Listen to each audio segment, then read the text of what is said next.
to every Israelite. Now this is extremely important because in the address to the Israelites, the pronoun you was used in the singular form. And so God is specifically referring to every single individual Israelite by person, in person, with the singular pronoun you, in comparison to the other laws or legal codes or material. God would, when written by Moses, would address directly to the people of God in a general sense. Yes. And then the one that I deem to be the creme de la creme, all right. That word, is that this Ten Commandments law was engraved on stones, written by the finger of God, or Yahweh, if you want to use Yahweh. So God himself wrote these: Exodus 31:18, Exodus 32 verse 16, Exodus 34 verse 1, and so this is the most dominant, unique thing that can be said of this Ten Commandments law in comparison to the other laws, and all four of them are super important. All right. Similar question to you, Pastor Cunningham. Before you answer, though, we're hoping that we can get Pastor Dyer in as quickly as possible. We're trying to get him in on Zoom. Go ahead, Pastor Cunningham. In following with Pastor Rabbi, when you also look at the moral law, you're going to discover that it is very general in nature.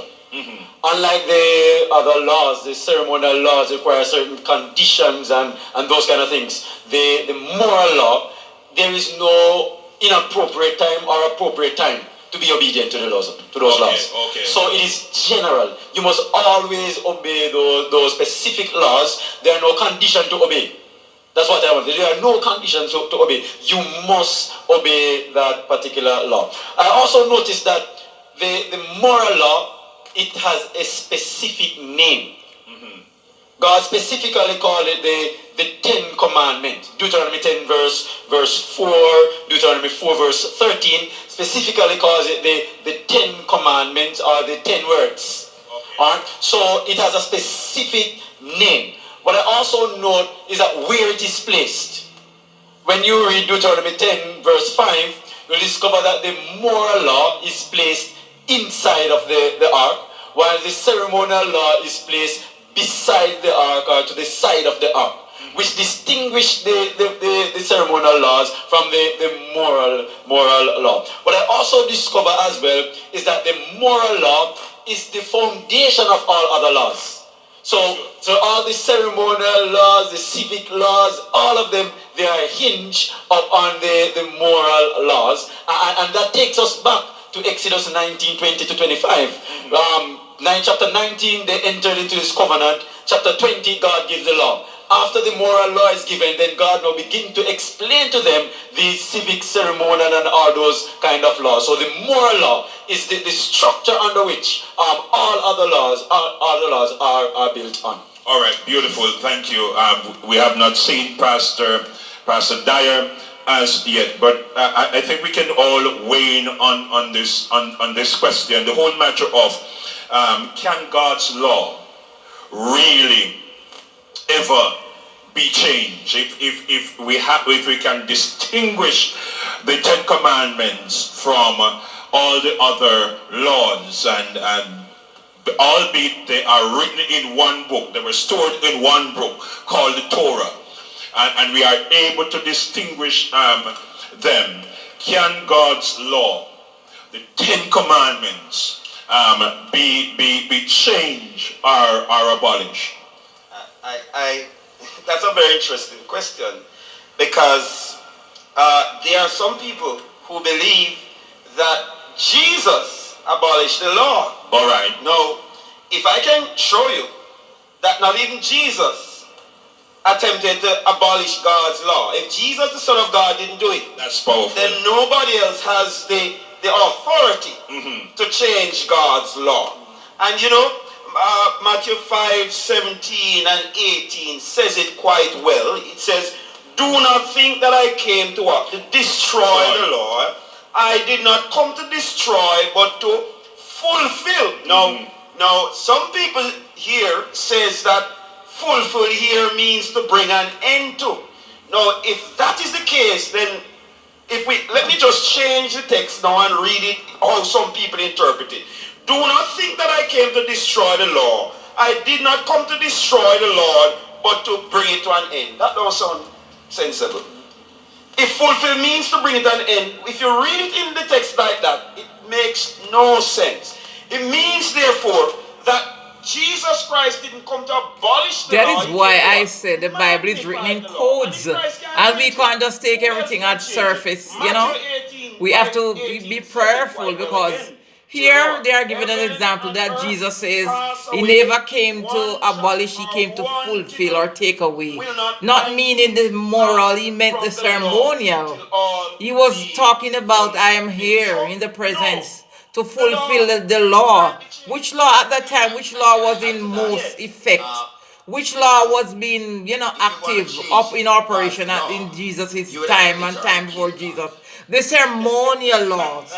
Persons were praying to God directly. They go to priests. They use animals.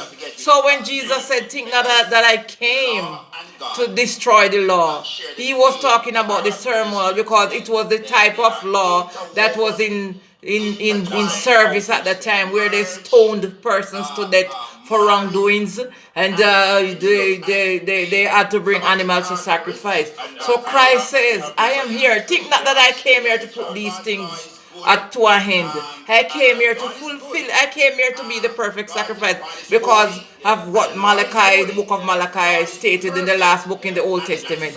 These are my brothers at conference speaking. Yes, my church brothers. I know them personally. They are my church brothers. Yes, from different districts of churches that I do circle the district of churches. As an Adventist, we have to go everywhere. We have to know everybody. We have to call forth. We have to witness. We have to evangelize. We have to preach. We have to minister.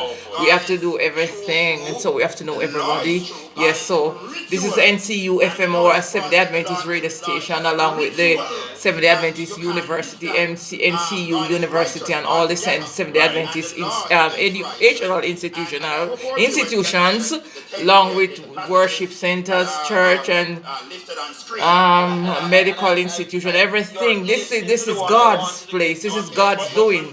So I'm just, listening as the Sabbath, because I'm home because of the COVID. What I see happening in India, I won't go to church. I will stay home because the church is under restriction anyhow. I think they said 30 persons the maximum. So I decided to stay home and listen. I never went online, but I'm listening via media, the mass communication, the radio. So I didn't go. I'm listening audio. I didn't do visual, and so yes, it's talking about the 10 Commandments in perspective, in a broad. Yeah, so I'm seizing the opportunity to Beautiful. And so God is love. teach. The law is love. Yeah. God is everlasting. And Unchangeable. He's unchangeable. Yes. That's James 1 and verse 17. Yes, I am God and I change Matthew, not.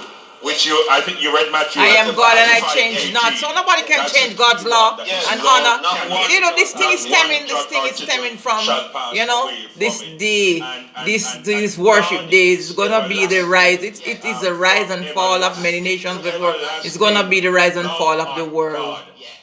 Yeah, the world is gonna be lost because of this one law, the Sabbath law. It's a seal. If the world refuses to recognize the seal of God, the world will exist no more. But those of us in the world who are willing to, recognize God's sovereign authority, we will be the next world.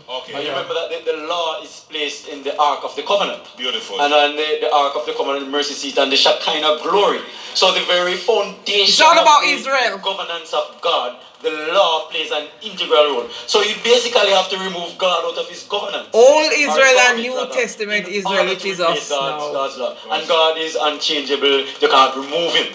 So God's law will endure as long as God is here. Beautiful. And you Amen. mentioned too, you I don't mentioned think I need to go any further. Jesus. God's law cannot be changed. It is unchangeable as God is unchangeable. So as long as God exists, the laws will exist. The 10 commandments from 1 to 10. So I guess what are we going to do about it? Those of us who don't believe in the 10 commandments or believe in some. God says if you break one, you have broken all. It's like a chain link connection. The weakest link is the end of that strength of the chain. So they said it all. I'm teaching. God bless.